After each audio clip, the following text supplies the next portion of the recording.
Hoy, en Desde la Sombra, es imposible entender la actual crisis estratégica existencial al menos que uno se da cuenta de que nuestra civilización aún conserva por completo un antiguo problema, el del imperio. Con la caída del Imperio Romano y el Imperio Bizantino, fue el Imperio Veneciano el que emergió de forma triunfante.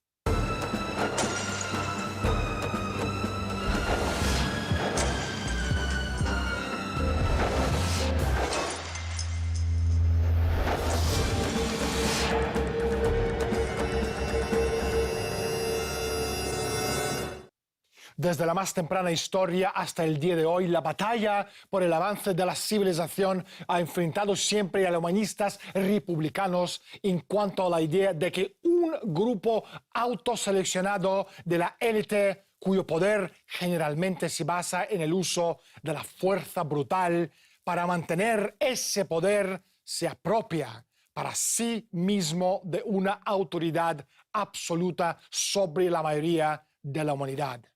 Hoy, en Desde la Sombra, hablaremos con Harley Schlegel, uno de los máximos expertos en el mundo de la nobleza negra veneciana. Pero primero, salimos a la calle y preguntamos la opinión a la gente sobre los nobles venecianos. Pues no te creas que tengo muy claro, 1700 y pico, pero no me sé el pico ahora mismo. Pues en el 1800 y algo. 1868. 1789. ¿San Pedro? Plaza Roja. San Marcos. Los doges. No sé. Presidente de Venecia. Los doges. Los dogos son los que nombra el Senado. Harley, bienvenido al programa. ¿Cuál es el principio oligárquico que subyace tras los imperios? Bueno, el principio oligárquico se remonta a la más temprana historia, el periodo de la Guerra de Troya. Es algo esencial, cuando un pequeño grupo de familias controla naciones enteras. Los recursos, la población y el flujo de dinero también controlan las mentes de las personas que son sus sometidos. Esto se basa en la idea de que algunas personas son más poderosas y utilizan su poder para imponer el control. Lleva ocurriendo desde hace siglos, desde la aristocracia terrateniente hasta la actual aristocracia financiera. Pero es básica la idea de que los seres humanos no han sido creados iguales, de que algunos tienen el derecho, como dirían los monarcas, el derecho divino, de controlar las naciones. Utilizan el poder financiero militar y el control cultural para subordinar a las personas, a las naciones. Harley, ¿cómo se manifestó este principio en Venecia? Bueno, los venecianos eran los sucesores del Imperio Romano. Pasó mucho tiempo hasta que Roma colapsó, pero se derrumbó en gran parte porque un imperio se basa en la esclavitud, en el control de los recursos. Y en Roma ya no eran capaces de mantener los estándares de vida de la población a medida que iban saqueando el mundo. Entonces, esto llevó su tiempo, pero hubo un esfuerzo durante el reinado de Carlomagno de establecer en el Sacro Imperio Romano algo parecido a lo que llamamos república, crear naciones, tener infraestructura, por ejemplo, los proyectos de infraestructura de Carlomagno que beneficiaban a todos. Pero lo que ocurrió fue que cerca del siglo XII y XIII, todo esto empezó a colapsar. A mediados del siglo XIII, se establecieron los bancos de Italia como poderes, que eran imperios financieros de familias. El imperio más importante era el de Venecia. Incluso se produjeron una serie de batallas, pero a principios del siglo XIV, algunos bancos adquirieron poder, en concreto los de las familias Bardi y Perucci, capaces de controlar el comercio. La Serenísima República de Venecia se elevó a la categoría de gran potencia en el siglo XIII y mantuvo este estatus hasta la Paz de Westfalia en 1648, gracias al sistema más desarrollado de embajadas, de inteligencia interna y externa y de subversión. El símbolo de Venecia es el león alado de San Marcos. Los venecianos robaron el cuerpo de San Marcos de Alejandría en Egipto y Tintoretto tiene un cuadro dedicado a esta hazaña. Los templarios habían saqueado a Constantinopla. Fue tanta la riqueza del Imperio bizantino que los templarios y los venecianos tardaron 50 años en sacar los tesoros de Italia y Europa, incluso las estatuas de caballos de la Basílica de San Marcos de Constantinopla. La mayor parte de la riqueza se transformó en monedas, pero el resto bastó para llenar los museos. Lombardía recibió su nombre debido a que los ladrones acumulaban los tesoros robados en lombardos. La toma y el saqueo de Constantinopla fue para los venecianos un acontecimiento crucial, un gran negocio que provió a los bancos con capital básico del que después vivió Europa, mientras los venecianos seguían multiplicando sus riquezas. Venecia era el punto de intersección entre Europa y lo que hoy conocemos como Oriente Próximo. Entre las ciudades de Estado italianos había constantes guerras y un conflicto mayor se produjo entre el Imperio bizantino, que había empezado a derrumbarse, y el cada vez más dominante Imperio veneciano, que en gran parte era un imperio marítimo. Se basaba en el transporte, en el control del comercio y además en el control de la cultura. El punto clave para el cambio a mediados del siglo XIII, cuando el Sacro Imperio Romano estaba en decadencia, fue otorgar a las ciudades-estado italianas el derecho de acuñar sus propias monedas.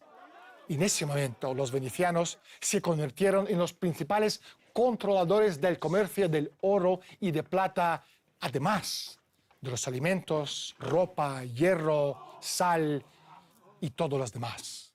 Así fue el desarrollo de Venecia, como hablando en términos modernos, imperio mundial.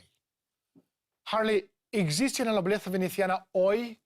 Suena como si hubiesen desaparecido hace 500 años.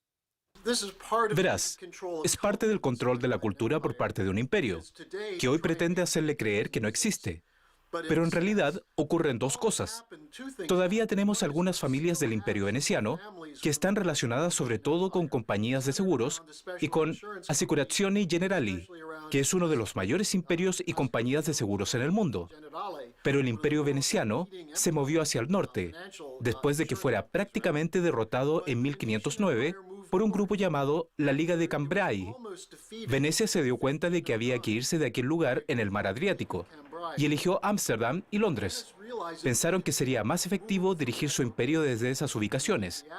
Y si miramos al Imperio Británico de hoy, el Imperio Financiero Británico, encontraremos los mismos bancos en las mismas familias, como es el caso de Assicurazioni Generali.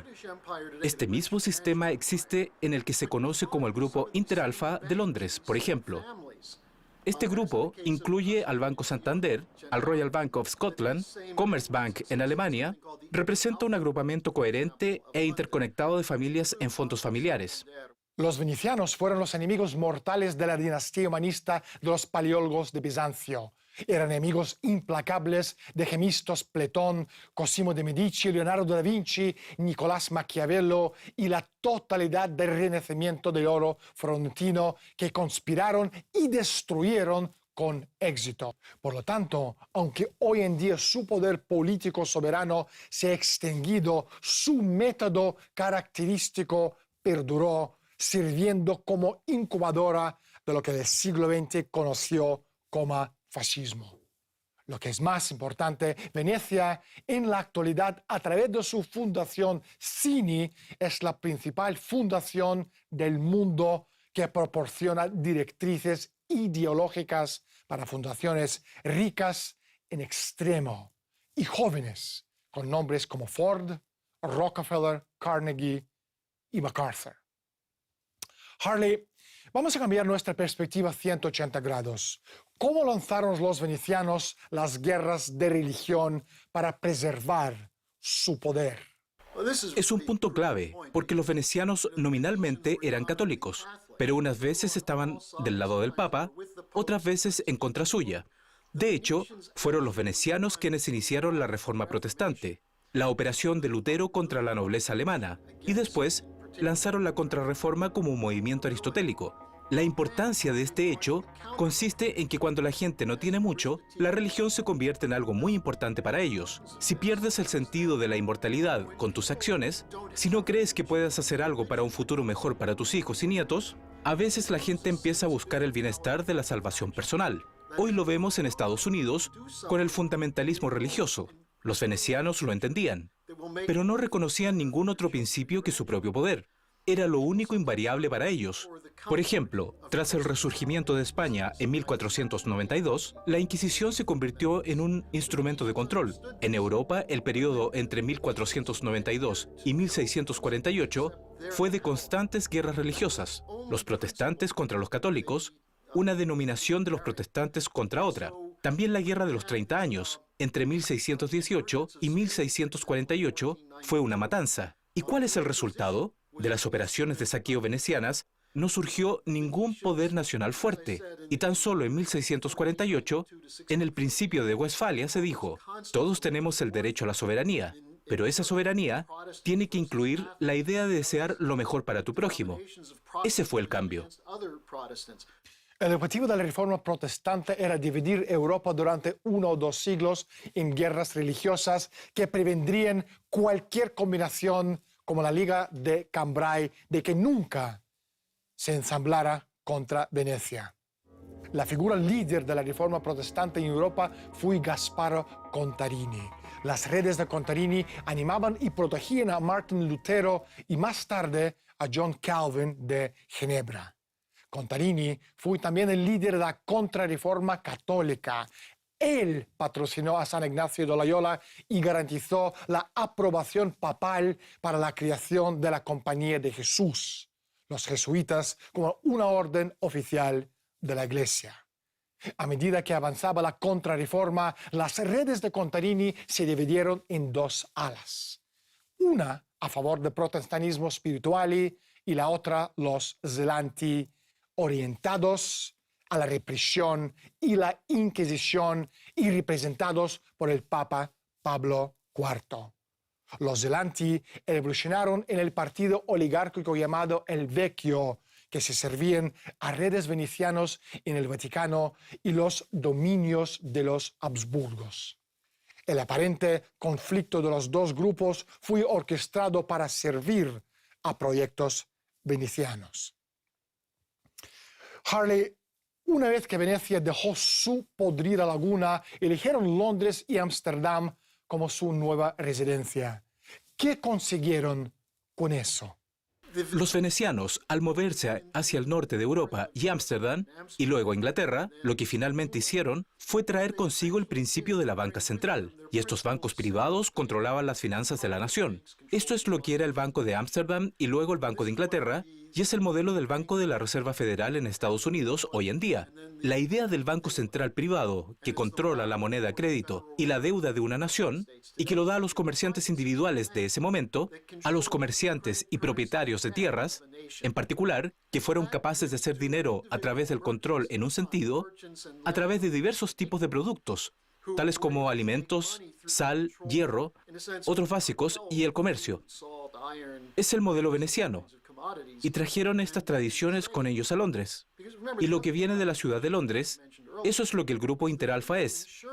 Eso es lo que la gente que habla de la conspiración judía Rothschild pierde el punto. Todo lo que los Rothschild hicieron fue utilizar los métodos venecianos que practicaban con gran éxito, y es así como se estableció este grupo Interalfa como una fuerza dominante en el mundo de las finanzas.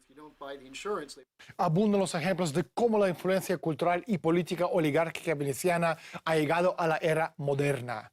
La Sociedad Europea de Cultura, un think tank creado en 1950 gracias al esfuerzo del agente de inteligencia veneciano Umberto Compagnolo. Durante las últimas 6 décadas, la SEC, fuente de intelectuales tanto de Oriente como de Occidente, ha trabajado hacia una cultura internacional basada en el rechazo de la existencia de las naciones soberanas. La SEC cuenta entre sus miembros la flor innata de la intelectualidad de posguerra. Adam Schaff de Polonia, Bertolt Brecht de Alemania Oriental, George Lucas de Hungría y Boris Pasternak de Unión Soviética. La esencia del oligarismo se resume en la idea del imperio, en la que una élite que se identifica como una raza superior reina sobre una masa degradada de esclavos u otras víctimas oprimidas. Si los métodos oligárquicos se les permite dominar los asuntos humanos, que siempre creen una crisis de desintegración de la civilización con la depresión económica, la guerra, el hambre, la peste y pestilencia. Ejemplos de ello son la peste negra del siglo XIV y la Guerra de los 30 años entre 1618 y 1648, ambos de los cuales fueron creados por la inteligencia veneciana. La sociedad postindustrial y la crisis de los derivados han provocado el potencial de un nuevo colapso de la civilización en nuestro propio tiempo. Esta crisis solo puede ser revertida mediante el repudio de la práctica axiomática de la mentalidad oligárquica. Hoy en día el Club de Roma es la institución que representa la esencia más concentrada de influencia veneciana y el método veneciano. El Club de Roma quiere convencer al mundo de cometer suicidio colectivo a aceptar la doctrina genocida del crecimiento cero, orden internacional. Harley, ¿de qué forma los venecianos lanzaron la Ilustración para contrarrestar el avance del Renacimiento? Bueno, los venecianos controlaban algunas de las principales universidades. La Universidad de Padua ha sido una operación veneciana que se remonta al siglo XIV y XV. Y si nos fijamos en lo que hizo lanzar el Renacimiento, se remonta a Platón, que a su vez se remonta de su idea de que el universo es cognoscible. Pero lo que vemos en el mito de la caverna de Platón en la República nos dice que lo que vemos es solo la sombra en la pared. Ahora bien, ¿estamos contentos solo de conocer la relación entre las sombras o sabemos lo que creó las sombras?